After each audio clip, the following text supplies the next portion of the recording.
God bless you समस्त भाई भौणी मान को प्रभु जीशु ख्रीष्ट मधुर नाम सालम प्रभु प्रत्येक को अनुग्रह प्रदान करंतु आशीर्वाद करंतु प्रभु एक पुनर्बार ताहांकर निकटवर्ती होगापाई अनुग्रह कले तांका वाक्य किसी शिक्षा करने सुजोग देले तेणु प्रभुंकर महानाम धन्यवाद हो।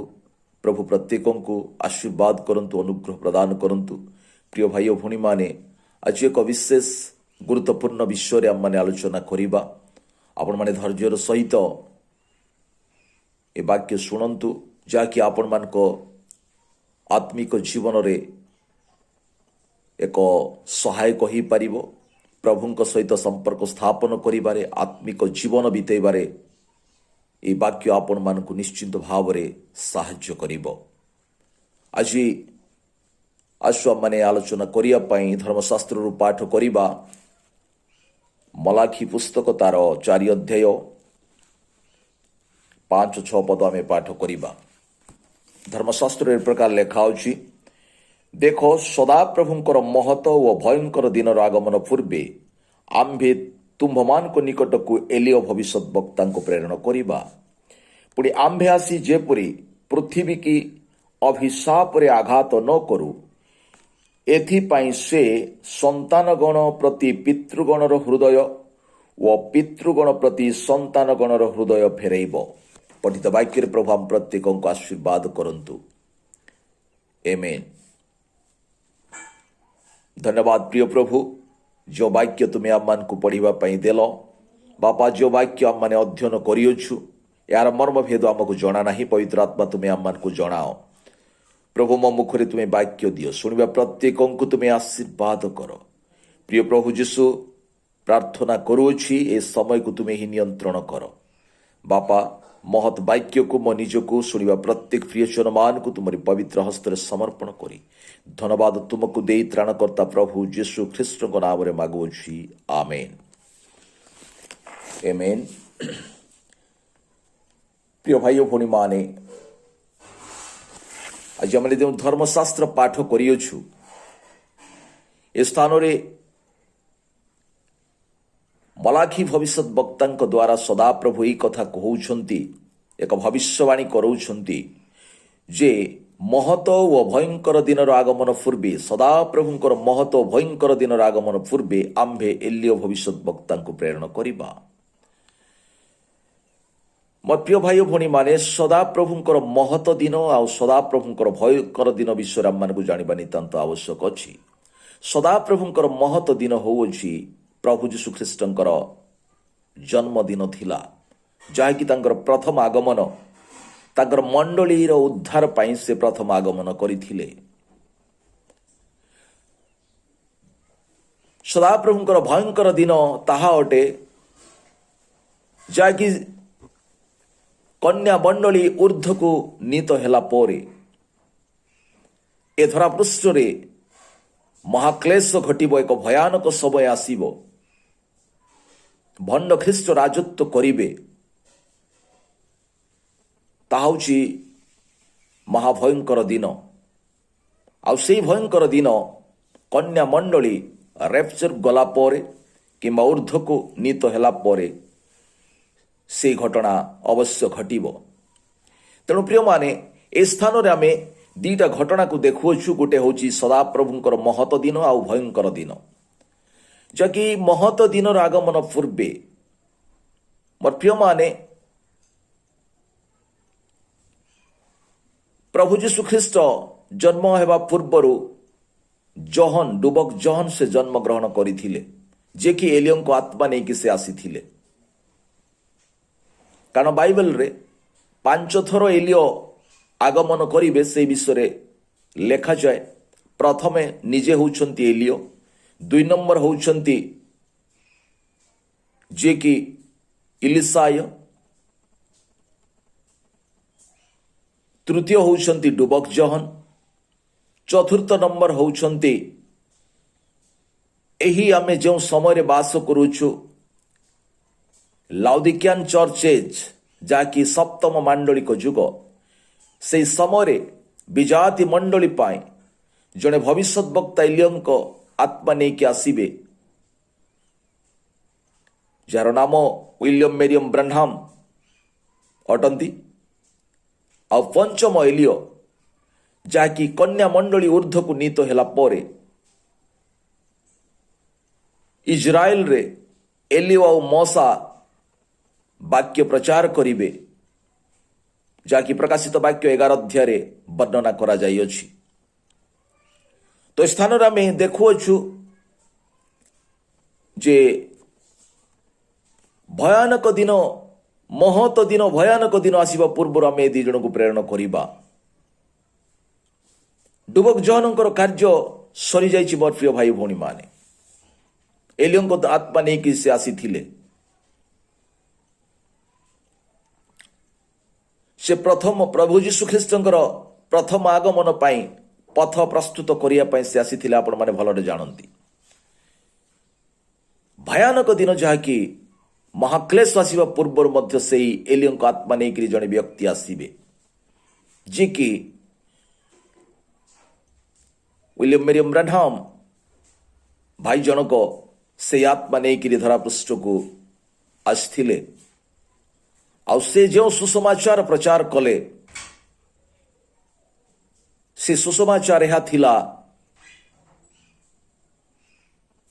जे से मंडली को प्रेरित मानकर विश्वास निकट को से पेंटिकस्टीय पिता मानक निकट को पिता मानकर विश्वास निकट को फेरेले तले लेखा होची 6 पदरे पुणी आम्भे आसी जेपरी पृथ्वी को अभिशाप रे आघात न करू आम्भे पृथ्वी को अभिशाप रे आघात जेपरी न करू एथिपाई से संतान गण प्रति पितृगणर हृदय जहन संतान गण प्रति पितृगणर हृदय फेरे थिले जिहुदी माने संतान माने थिले पितृ माने जाकि तांकर पूर्व पुरुष माने जहनक समय जो जिहुदी माने थिले से माने संतान माने से जिहुदी मानकर पूर्व पुरुष माने आमने जदि देखिबा अब्राहम जाकोब मौसा इत्यादि इत्यादि से माने तांकर पितृ माने थिले तो से कौन कले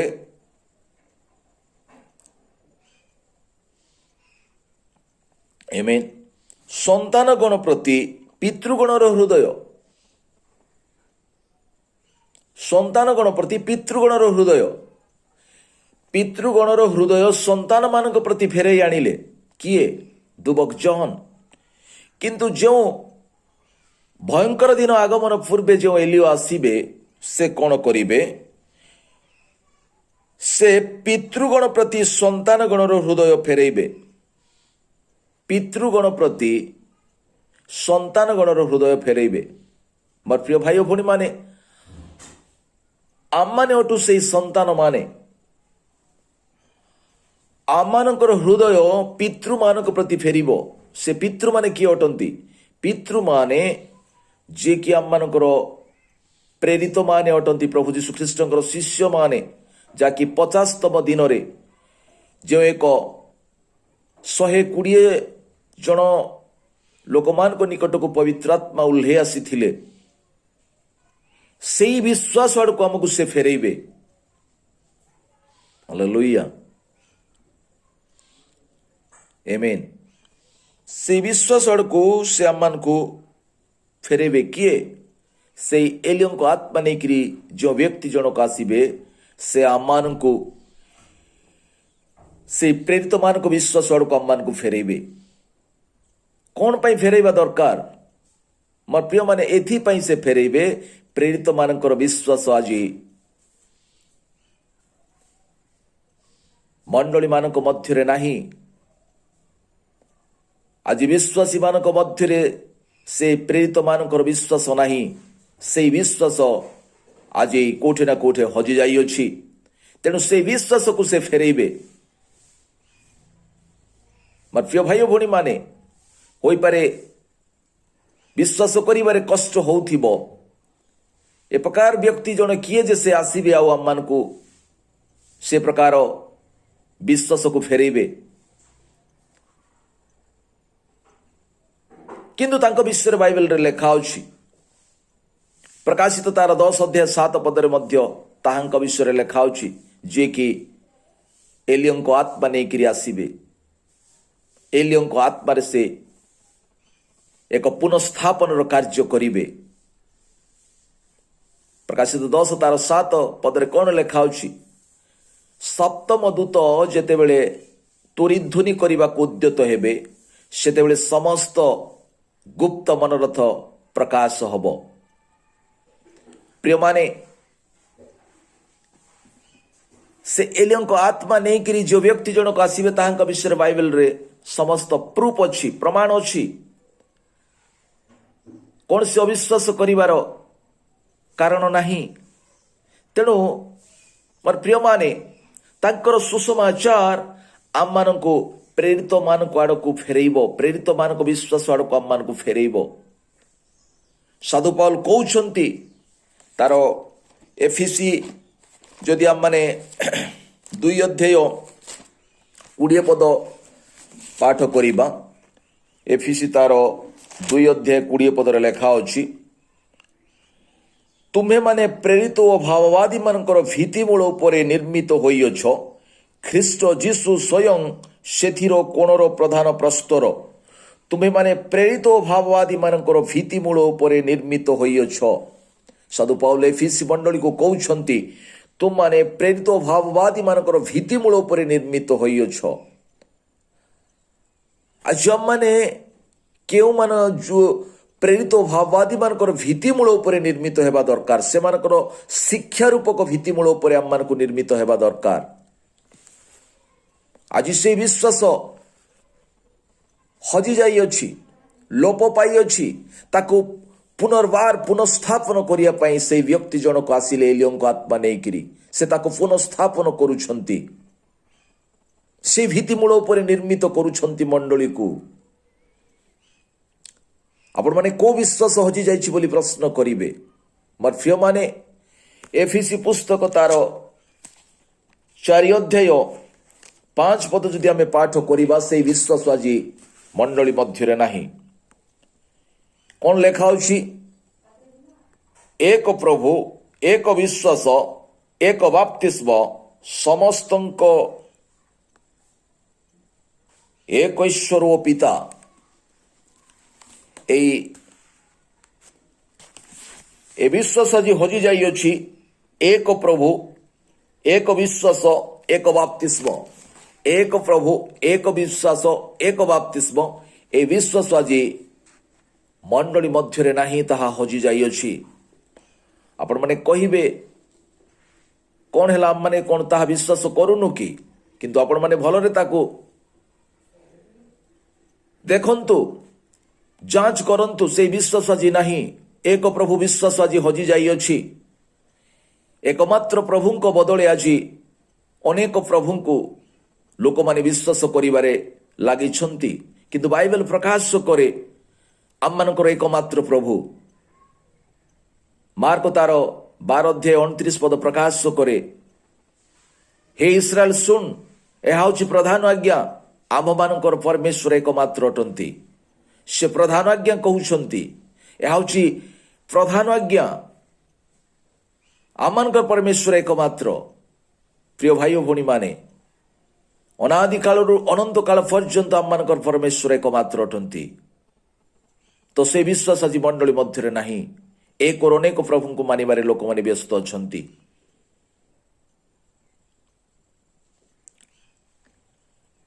एक विश्वास प्रेरित मानक मध्य से एक विश्वास थिला एकमात्र प्रभु को विश्वास करिबा ताहा हजि जाई अछि लोप पाई जाई अछि एक बाप्तिस्म विश्वास मध्य आज हजि जाई मोर प्रिय माने नाना बाप्तिस्म रे लोक माने बाप्तिजित करूछंती जहा कि बाइबल आधारित नुहे प्रभु जीशु कौन आज्ञा देइथिले माथ्यू तार 28 अध्याय 19 ପଦରେ ସେ କହିଥିଲେ। ସେ କ'ଣ କହିଥିଲେ? ତୁମେ ସମସ୍ତ ଲୋକମାନଙ୍କ ନିକଟରେ ଯାଇ ପିତା ପୁତ୍ର ପବିତ୍ର ଆତ୍ମାଙ୍କ ନାମରେ ବାପ୍ତିସ୍ମ ଦେଇ ତୁମେ ମୋର ଶିଷ୍ୟ କରିବ। ଏହା ଥିଲା ପ୍ରଭୁ ଯୀଶୁଖ୍ରୀଷ୍ଟଙ୍କର ଆଜ୍ଞା। ତୁମେ ପିତା ପୁତ୍ର ପବିତ୍ର ଆତ୍ମାଙ୍କ ନାମରେ, ନାମ ଗୁଡ଼ିକରେ ବୋଲି ସେ କହୁନାହାନ୍ତି, ନାମରେ ଏକ ବଚନ। ପ୍ରିୟମାନେ, এই ଆଜ୍ଞା ସେ ପୁନରୁତ୍ଥାନ ହେଲା ପରେ ଶିଷ୍ୟମାନଙ୍କୁ ପ୍ରଦାନ କଲେ। ଶିଷ୍ୟମାନେ ସେ ଆଜ୍ଞାକୁ ପାଳନ କରିଲେ। ଆଗାମୀ ଦିନରେ ସେମାନେ ପାଳନ କରିଲେ। କି ପ୍ରକାର କଲେ? ଯେ ପ୍ରକାର ପ୍ରଭୁ ଯୀଶୁ କହିଥିଲେ ସଠିକ ଭାବରେ ତାହାକୁ ସେମାନେ ପାଳନ କଲେ। ଯେତେବେଳେ 50ତମ ଦିନରେ ପବିତ୍ର ଆତ୍ମାରେ ପରିପୂର୍ଣ୍ଣ ହେଲେ, ପବିତ୍ର ଆତ୍ମାରେ ପରିପୂର୍ଣ୍ଣ ହେଲା ପରେ ପିତର ଜେରୁସାଲେମକୁ ଯାଇ ପ୍ରଭୁ ଯୀଶୁ ଯେମିତି ଆଜ୍ଞା ଦେଇଥିଲେ, ପ୍ରେରିତ ତାର 1:8 ସେ ଆଜ୍ଞା ଦେଇଥିଲେ, ଠିକ୍ ସେଇ ପ୍ରକାର ସେ ଜେରୁସାଲେମରେ ପ୍ରଥମେ ଯାଇ ସୁସମାଚାର ପ୍ରଚାର କଲେ। ଆଉ ଲୋକମାନଙ୍କୁ ସେ ଆହ୍ୱାନ କରୁଛନ୍ତି, ମନ ପରିବର୍ତ୍ତନ କର। ହାଲେଲୁୟା। ଆଉ ତୁମାନେ ନିଜର ପାପରୁ କ୍ଷମା ପାଇବା ପାଇଁ ପ୍ରଭୁ ଯୀଶୁ ଖ୍ରୀଷ୍ଟଙ୍କ ନାମରେ ବାପ୍ତିଜିତ ହୁଅ, ତାହେଲେ ତୁମେ ପବିତ୍ର ଆତ୍ମାଙ୍କର ଦାନ ପାଇବ। ସେ କହୁଛନ୍ତି ତୁମେ କ'ଣ କର? ମନ ଫିରାଅ, ମନ ପରିବର୍ତ୍ତନ କର। ତୁମର ଯେଉଁ ଜିହୁଦୀୟ ପରମ୍ପରା, ଜିହୁଦୀୟ ସୋଚ ବିଚାର ରହିଅଛି, ତାହା ତୁମେ ମନରୁ ବାହାର କରିଦିଅ। ଆଉ ତୁମର ଯେଉଁ ଅବିଶ୍ୱାସ ଅଛି, ବାକ୍ୟକୁ ଅବିଶ୍ୱାସ କରିବାର ଅଛି, ତୁମେ ବାକ୍ୟକୁ ବିଶ୍ୱାସ କଲ ନାହିଁ। ବାକ୍ୟ ଦେହ ଧାରଣ କରି ତୁମ ନିକଟକୁ ଆସିଥିଲେ, ତମ ଗାଁରେ ସେ ବଢ଼ିଲେ, ପ୍ରତିପାଳିତ ହେଲେ, ସେ ତ ତମ ଅଞ୍ଚଳ ମାନଙ୍କରେ ଆଶ୍ଚର୍ଯ୍ୟ କର୍ମ କଲେ, ତାକୁ ତୁମେ ବିଶ୍ୱାସ କଲ ନାହିଁ। ତୁମେ ଜିସାଇ ପୁସ୍ତକ ପାଠ କରୁଥିଲ। ଜିସାଇ ପୁସ୍ତକ ତାଙ୍କ ବିଷୟରେ ଲେଖା ଥିଲା, ଗୋଟେ କନ୍ୟା ଗର୍ଭବତୀ ହେଇ ପୁତ୍ର ପ୍ରସବ କରିବ, ତାହାଙ୍କ ସ୍କନ୍ଧରେ କର୍ତ୍ତୃତ୍ୱ ଭାର ଥୁଆଯିବ। ସେ ଆଶ୍ଚର୍ଯ୍ୟ ମନ୍ତ୍ରୀ, ପରାକ୍ରାନ୍ତ ପରମେଶ୍ୱର, ଅନନ୍ତକାଳୀନ ପିତା, ଶାନ୍ତି ରାଜା ବୋଲି ଖ୍ୟାତ ହେବେ। ଏହି ବାକ୍ୟ ତୁମେ ପଢୁଥିଲ, କିନ୍ତୁ ତାକୁ ତୁମେ ବିଶ୍ୱାସ କଲ ନାହିଁ। ତାକୁ ତୁମେ କ୍ରୁଶାର୍ପିତ କଲ। ରୋମିଓ ସରକାରଙ୍କ ଦ୍ୱାରା ତୁମେ ତାକୁ କ୍ରୁଶରେ ପ୍ରାଣଦଣ୍ଡ ଦେଲ। କିନ୍ତୁ ସେ ସମାଧିସ୍ଥ ହେଲେ। ତୃତୀୟ ଦିନରେ ସେ ମୃତ୍ୟୁକୁ ଜୟ କରି ଆଜି ସ୍ୱର୍ଗରେ ବିରାଜମାନ ଅଛନ୍ତି। ଏହି କଥାକୁ ମଧ୍ୟ ସେ ପ୍ରକାଶ କରୁଛନ୍ତି। ତେଣୁ ଏଇ ଯେଉଁ ଅବିଶ୍ୱାସ ତୁମ ଭିତରେ ଅଛି, ତାହାକୁ ମନରୁ ବାହାର କରିଦିଅ। ତୁମେ ମନ ପରିବର୍ତ୍ତନ କର। ଆଉ ଯଦି ତୁମର ପାପ ମୋଚନ ହେବା ପାଇଁ ତୁମେ ଯଦି ଚାହୁଁଅଛ, ତାହେଲେ ତୁମେ କ'ଣ କର? ତୁମେ ପ୍ରଭୁ ଯୀଶୁଙ୍କ ନାମରେ ବାପ୍ତିଜିତ ହୁଅ, ତାହେଲେ ତୁମେ ପବିତ୍ର ଆତ୍ମାଙ୍କର ଦାନ ପ୍ରାପ୍ତ ହବ। ତ ପ୍ରଭୁ ଯୀଶୁ ଯେମିତି ଆଜ୍ଞା ଦେଇଥିଲେ ଶିଷ୍ୟମାନଙ୍କୁ, ତାକୁ ସଠିକ ରୂପେ ସେମାନେ ପାଳନ କଲେ। ତାଙ୍କ ନାମରେ ସେମାନେ ବାପ୍ତିଜିତ କଲେ। ଆଜ୍ଞାକୁ ଦୋହରେଇବା ଆଜ୍ଞା ପାଳନ କରିବା ନୁହେଁ। ଆଜ୍ଞାକୁ ସଠିକ ଭାବରେ ପାଳନ କରିବା ହେଉଛି ତାହା ପ୍ରକୃତ ଆଜ୍ଞା ପାଳନ କରିବା। ଆଜି ଆପଣମାନେ ଦେଖନ୍ତୁ, ଆଜ୍ଞାକୁ ଦୋହରା ଯାଉଅଛି। ପିତା ପୁତ୍ର ପବିତ୍ର ଆତ୍ମା ନାମରେ ବାପ୍ତିସ୍ମ ଦିଅ ବୋଲି ପ୍ରଭୁ ଯେଉଁ ଆଜ୍ଞା ଦେଇଛନ୍ତି, ତାକୁ ହିଁ ଦୋହରା ଯାଉଅଛି। ତାର ପ୍ରକାଶନ ଆଜି ଲୋକ ବୁଝିପାରୁନାହାନ୍ତି। ଆମେନ୍। ତାକୁ 3 ଜଣ ପ୍ରଭୁ ବୋଲି କହୁଛନ୍ତି। ନାଇଁ ଆଜ୍ଞା, 3 ଜଣ ପ୍ରଭୁ ନୁହନ୍ତି। ସେ ଅନାଦି କାଳରୁ ଅନନ୍ତ କାଳ ପର୍ଯ୍ୟନ୍ତ ସେ ଏକମାତ୍ର ପ୍ରଭୁ ଅଟନ୍ତି। ତାଙ୍କର କାର୍ଯ୍ୟ କରିବା ଶୈଳୀ ହେଉଛି 3। ଆମେନ୍। ପିତା କୌଣସି ନାମ ନୁହେଁ, ପୁତ୍ର କୌଣସି ନାମ ନୁହେଁ, ପବିତ୍ର ଆତ୍ମା ମଧ୍ୟ କୌଣସି ନାମ ନୁହେଁ। ତାଙ୍କର ନାମ ହେଉଛି ପ୍ରଭୁ ଯୀଶୁ ଖ୍ରୀଷ୍ଟ। ସେଇ ନାମରେ ଉଦ୍ଧାର ଅଛି, ପରିତ୍ରାଣ ଅଛି। ତ ସେଇ ବିଶ୍ୱାସ ଆଜି ହଜି ଯାଇଅଛି। ସେଇ ବିଶ୍ୱାସକୁ ପୁନଃସ୍ଥାପନ କରିବା ପାଇଁ ଏଲିୟଙ୍କର ଆଗମନ ହେବାର ଆବଶ୍ୟକ ଥିଲା। ଆଉ ସେ ଆସି ଯେଉଁ ସୁସମାଚାର ପ୍ରଚାର କଲେ, ତାହା ଆଜି ଆମମାନଙ୍କୁ ପ୍ରେରିତ ମାନଙ୍କର ଅବିଶ୍ୱାସ ଆଡ଼କୁ ଫେରାଇ ଆଣିଛି। ଆଜି ମୂଳ ବିଶ୍ୱାସ ନିକଟକୁ आम मान को फेरे आनी से मेसेज तांकर वाक्य एमेन। प्रिय भाई भौणी माने आज से प्रेरित माने रात्रि काल से माने प्रभु भोज करुथिले, रात्रि समय से माने प्रभु भोज करुथिले, तांकर पूर्व पुरुष माने मध्य रात्रि समय से माने प्रभु भोज करिथिले, आ ताको मध्य से माने रात्रि समय प्रभु भोज करुथिले। आ मध्य प्रभु जीशु जे प्रकार शिक्षा देथिले पाद प्रक्षालन करिवा पाई, जोहन तार 13 अध्याय रे तुमे मु जेपरि तुमर पाद धोई देउछि तमे भी परस्पर पाद धोई देबो, एई समस्त प्रभुकर आज्ञा को से माने पालन करुथिले। किंतु ताहा आज एई प्रभु जीशु ख्रीष्टंकर स्वर्गाहन परे कि प्रथम शताब्दीर मंडली परे परे पाखापाखि 2000 वर्ष अवधि एई शिक्षा एई प्रेरित मानकर विश्वास आज हजि जाई अछि, आज लोप पाई जाई अछि। मंडली मानक मध्यरे एक मिथ्या शिक्षा प्रचारित होई अछि। तेणु प्रभु ए प्रकार गोटे योजना कले से अंतिम समय रे एक महाक्लेश आसीबा पूर्वरु मंडली को परिष्कार करिया पाई, मंडली को करेक्शन करिया पाई, मंडली को मूल विश्वास आड़ को आनिबा पाई, प्रेरित मान को शिक्षा करिया पाई परमेश्वर जणे विजाति लोक मान को पाई जणे भविष्यत वक्ता को प्रेरण कले। आ ताहांकर मेसेज आम मान को मूल विश्वास निकट को आनी अछि, आ पुनस्थापन करिबारे आम मान को सहाय्य करि अछि। तो आज आपण माने देखंतु मंडली मानक मध्यरे रात्रिकालीन प्रभु भोज आज नाही, दिन बेले प्रभु भोज होउछि, पाद प्रक्षालन मध्य आज नाही। काहेकि आज परमेश्वर का आज्ञा परिवर्ते लोक माने मनुष्य मानकर आज्ञा को बेसिकरी प्राधान्य देले, मात्र मनुष्यर आज्ञा को जे पालन करे ताहाको प्रभु पसंद करंती नाही। मार्क तार आमे 7 अध्याय टिके पाठ करिबा। मार्क लिखित सुसमाचार तार माने 7 अध्याय तार 7 पद को देखिबा। से माने मनुष्य मानकर विधि गुड़िक धर्मर उपदेश बाणी बोली शिक्षा देई वृथारे आंभर आराधना करंती। से माने मनुष्य मानकर विधि गुड़िक धर्मर उपदेश बाणी बोली शिक्षा देई से माने को माने आज किछि एक प्रकार ज्ञान विशिष्ट लोक माने एक अविचक्षण बुद्धि विशिष्ट लोक माने से माने प्रकार शिक्षा देउछंती मनुष्य मानकर विधि गुड़िक विभिन्न प्रकार विधि गुड़िक धर्मर उपदेश बाणी बोली से माने शिक्षा दियंती। प्रभु कहउछंती से माने से प्रकार शिक्षा दियंती सत कथा, ताहा करंती अवश्य किंतु वृथारे आंबर आराधना करंती। अनेक किछि तो कार्य हुए, अनेक उपासना हुए, अनेक सबु विभिन्न प्रकार म्यूजिक बाजे, विभिन्न प्रकार सब प्रकार से मानकर कार्य हुए, एक भयंकर रिवाइवल रे से मानकर चर्च चले, शिक्षा दिया निया हुए, तथापि प्रभु कहउछंती वृथारे से माने आंबर आराधना करंती। काहेकि ना से माने वाक्य आधारित विश्वास से मानकर नाही, वाक्य आधारित प्रचार करंती नाही, मनुष्य मानकर विधि गुड़िक से माने शिक्षा दियंती। आज ताहा ही तो होउछि आज्ञा, मनुष्य मानकर विधि गुड़िक, मनुष्य मानकर परंपरा आज शिक्षा दिया जाउछि, जहाँकि बाइबल रे लेखा नहीं कि प्रभु जीशु जहाँ अनुमति दियंती नहीं सही समस्त शिक्षा दिया जाउछि। आमेन। तो सही सबू जेते बेले मनुष्य शिक्षा दिए वो सही प्रकार आराधना करे, सेवा करे, प्रभु ताहाको पसंद करंती नहीं।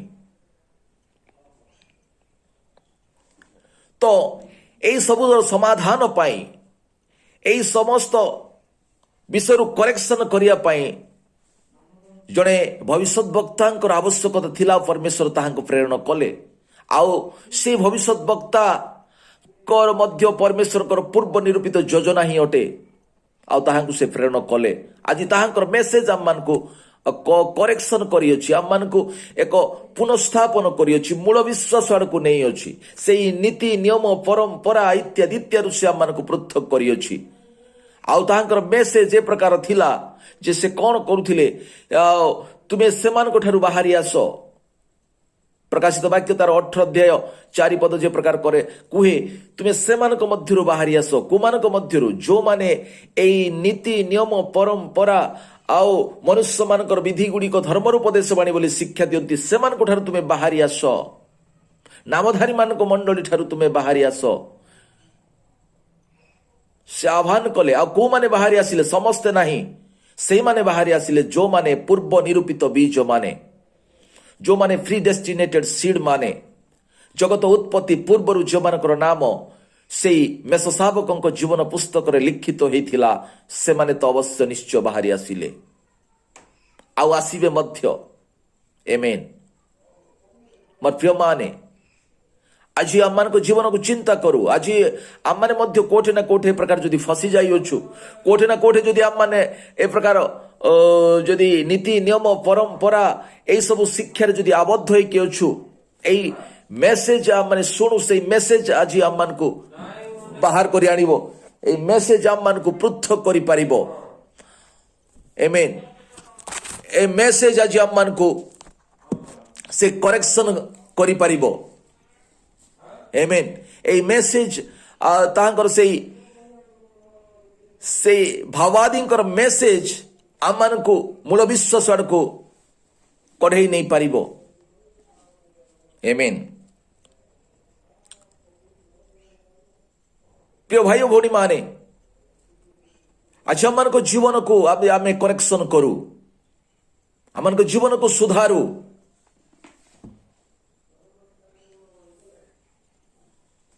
ହାଲେଲୁୟା।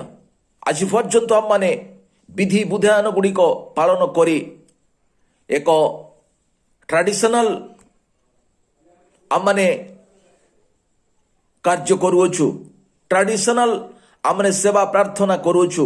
ତାହା ପ୍ରଭୁ କେବେ ପସନ୍ଦ କରନ୍ତି ନାହିଁ। ଆଗକୁ ଏକ ଭୟଙ୍କର ଦିନ ଆସୁଅଛି। ତା ପୂର୍ବରୁ ପ୍ରଭୁ ଆଜି ଆମମାନଙ୍କୁ ଏକ ଚେତାବନୀର ବାକ୍ୟ ଦେଇଛନ୍ତି। ସେଇ ଚେତାବନୀର ବାକ୍ୟ ଆଜି ଆମମାନେ ଗ୍ରହଣ କରୁ, ନିଜ ଜୀବନକୁ ସୁଧାରୁ।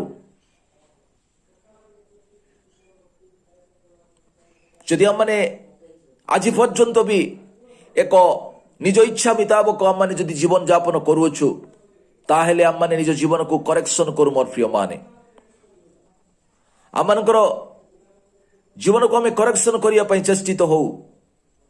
ମଦ୍ୟପାନ ଠାରୁ ଦୂରେଇ ରହୁ, ବ୍ୟଭିଚାର ଠାରୁ, ଅନୈତିକ କାର୍ଯ୍ୟ ଠାରୁ, ଏ ମିଥ୍ୟା ଶିକ୍ଷା ଠାରୁ, ପାରମ୍ପରିକ ଶିକ୍ଷା ଠାରୁ ବାହାରି ଆସୁ। ଏହା ହେଉଛି ପରମେଶ୍ୱରଙ୍କର ଆହ୍ୱାନ। ଆଉ ସେ ଏକମାତ୍ର ପରମେଶ୍ୱର ଯୋଉ ବିଶ୍ୱାସ, ସେ ବିଶ୍ୱାସକୁ ଆମମାନେ ହାସିଲ କରୁ, ଯାହାକି ବାଇବେଲ ଆଧାରିତ ବିଶ୍ୱାସ। ଯାହାକି ବାଇବେଲ ଆଧାରିତ ବିଶ୍ୱାସ, ତାହାକୁ ଆମମାନେ ଗ୍ରହଣ କରୁ। ବାଇବେଲ ଆଧାରିତ ବିଶ୍ୱାସ ବିନା ପ୍ରଭୁ କୌଣସି ବିଷୟକୁ ଗ୍ରହଣ କରନ୍ତି ନାହିଁ, ତାହାକୁ ହିଁ ସେ ଗ୍ରହଣ କରନ୍ତି। ତେଣୁ ତ ସେ କହିଲେ କ'ଣ ବୋଲି କହିଲେ? ମତେ ପ୍ରଭୁ ପ୍ରଭୁ ଅନେକ କହନ୍ତି। ମାଥ୍ୟୁ ତାର 7 ଅଧ୍ୟାୟ ମତେ 21-22 ପଦରେ ଲେଖାଯାଏ, ମତେ ପ୍ରଭୁ ପ୍ରଭୁ ଅନେକ କୁହନ୍ତି, କିନ୍ତୁ ସମସ୍ତେ ସ୍ୱର୍ଗ ରାଜ୍ୟକୁ ଯାଇପାରିବେ ନାହିଁ। ମାତ୍ର ସେମାନେ ଯାଇପାରିବେ ଯିଏ ପିତାଙ୍କର ଇଚ୍ଛା ସାଧନ କରେ। ପିତାଙ୍କର ଇଚ୍ଛା କ'ଣ? ତାଙ୍କର ସମସ୍ତ ବାକ୍ୟକୁ ମାନିବା, ପାଳନ କରିବା, ସେ ବାକ୍ୟ ଅନୁସାରେ ଚାଲିବା। ଆଜି ସେମାନେ କହୁଛନ୍ତି, ଆମେ ତୁମ ନାମରେ ଆଶ୍ଚର୍ଯ୍ୟ କର୍ମ କଲୁ, ଅନେକ ଅନେକ ମହତ୍ ମହତ୍ କର୍ମ କଲୁ, ଭବିଷ୍ୟବାଣୀ କଲୁ। ପ୍ରଭୁ କହୁଛନ୍ତି, ମୁଁ ତୁମମାନଙ୍କୁ ଜମା ଜାଣେ ନାହିଁ। ଏତେ ଭଲ ଭଲ କାମ କରିବା ଲୋକମାନଙ୍କୁ ପ୍ରଭୁ ଜାଣୁନାହାନ୍ତି। କାହିଁକି ଜାଣୁନାହାନ୍ତି ଆଜ୍ଞା? ଏଥିପାଇଁ ଜାଣୁନାହାନ୍ତି, ବାଇବେଲ ଆଧାରିତ ବିଶ୍ୱାସ ଅନୁସାରେ ସେମାନେ କାର୍ଯ୍ୟ କରିନାହାନ୍ତି।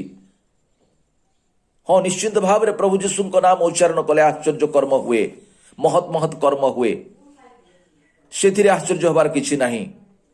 କିନ୍ତୁ ତାହା ବାଇବେଲ ଆଧାରିତ ବିଶ୍ୱାସ ସେମାନଙ୍କ ମଧ୍ୟରେ ଅଛି ନା ନାହିଁ, ସେଟା ହେଉଛି ବଡ଼ କଥା। ତେଣୁ ପ୍ରଭୁ କହୁଛନ୍ତି, ତୁମେ ଆଶ୍ଚର୍ଯ୍ୟ କର୍ମ କରିଛ, ମୁଁ ମନା କରୁନାହିଁ। ଭବିଷ୍ୟବାଣୀ କରିଛ, ପରଭାଷା କରିଛ, ମୁଁ ମନା କରୁନାହିଁ, କିନ୍ତୁ ମୁଁ ତୁମକୁ ତ ଟୋଟାଲି ଜାଣେ ନାହିଁ, ମୋ ଠାରୁ ତୁମେ ଦୂର ହୁଅ ବୋଲି କହୁଛନ୍ତି। ବଡ଼ ଦୁଃଖର ବିଷୟ। ଆଜି ଆମମାନଙ୍କ ଜୀବନରେ ସେ ପ୍ରକାର ନ ହଉ। ଆସୁ ଆମମାନେ ସମୟ ଥାଉ ଥାଉ ଆମମାନଙ୍କ ଜୀବନକୁ ସୁଧାରୁ। ଆମେ ନିଜକୁ କରେକ୍ସନ କରୁ। 2 କରନ୍ତି ତାର 13 ଅଧ୍ୟାୟ 5 ପଦରେ ଲେଖା ଅଛି, तुम विश्वास स्थिर अच्छ कि नहीं ताहा परीक्षा कर आम जीवन को आज मैंने परीक्षा करू जाचु परखु यही महाभयंकर दिन आसवा पूर्वर आसु आम मान जीवन को करेक्शन करू मोर प्रिय माने आ प्रभु प्रतिज्ञा करिसेंती से भयानक दिन आसवा पूर्वर प्रभु आपण मंडली को ऊर्ध्व को नहीं जीवे आउ से मान को नहीं जीवे जो मानकर नाम तांको मेष शावक जीवन पुस्तक लेखा होची से मान को से अवश्य नेबे एथिरे तिले मात्र संदेह नहीं। प्रभु ये छोट वाक्य रे आम प्रत्येक को आशीर्वाद करंतु आमेन।